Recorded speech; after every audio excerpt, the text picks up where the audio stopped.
मैं अभी उस पर नहीं जा रहा हूं। अत्याचारी अंग्रेजों से लोहा लिया। अंग्रेजों के सहायक कौन थे टीपू सुल्तान से इस युद्ध में?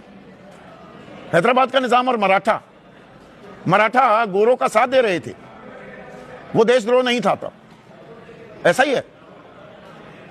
देखिए संदीप जी, यही भारत की विडंबना रही कि 1947 के बाद, और यानी हम 2014 तक आ जाएं तो 1947 के बाद भारत के इतिहास को लिखने वाले, भारत के इतिहास को गढ़ने वाले, भारत के इतिहास को बताने वाली, पीढ़ियों को बताने वाले एक कांग्रेसी चश्मे भारत के सामने एक सेकुलर रूप में इस तरह से सांप्रदायिक चश्मे को डाल दिया, जो आज की जनता। टीपू सुल्तान ने गोरों की गुलामी तो कबूल नहीं की, पर वीर सावरकर, आप बताते हैं विनायक दामोदर सावरकर को 11 माफी नामे याचिका के तौर पर दिए कि नहीं दिए? 24 में छूटे तो पेंशन भी ली, रत्नागिरी तक खुद को सीमित रखूंगा, वफादार रहूंगा गोरों का, ये कहा। जो माफी मांग ले वो आपके लिए फ्रीडम फाइटर, जो गोरों से लड़ते हुए जान दे गया वो आतताई। थोड़ा समझाइए ये कैसे है? थोड़ी आज मैं अपनी हिस्ट्री की सेंस ठीक करना चाह रहा हूं। संदीप जी, वीर सावरकर, सुभाष चंद्र बोस, भगत सिंह, चंद्रशेखर आजाद। अब मैं कहूं आप चंद्रशेखर आजाद, एक मिनट, अगर मैं कहूं, एक मिनट ना, सुन लीजिए ना।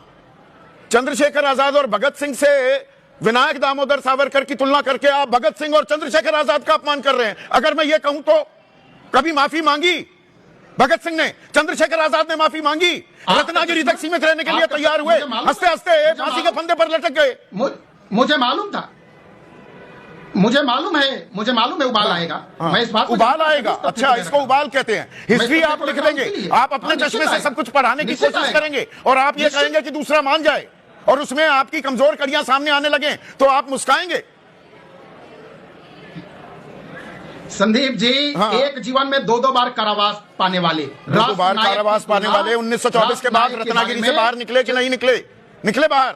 1942 में अंग्रेजी हुकूमत का साथ देने के लिए, लोगों को प्रोत्साहित करने के लिए बयान नहीं दिए कि आर्म्स ट्रेनिंग लो, ये गोरों के साथ जुड़ जाओ, या कहा कि नहीं कहा?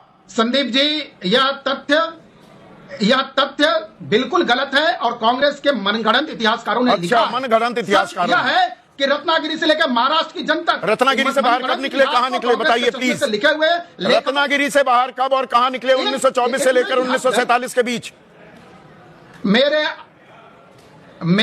मेरा आजीवन कारावास 6 खंड का है, विवेकानंद सावरकर का।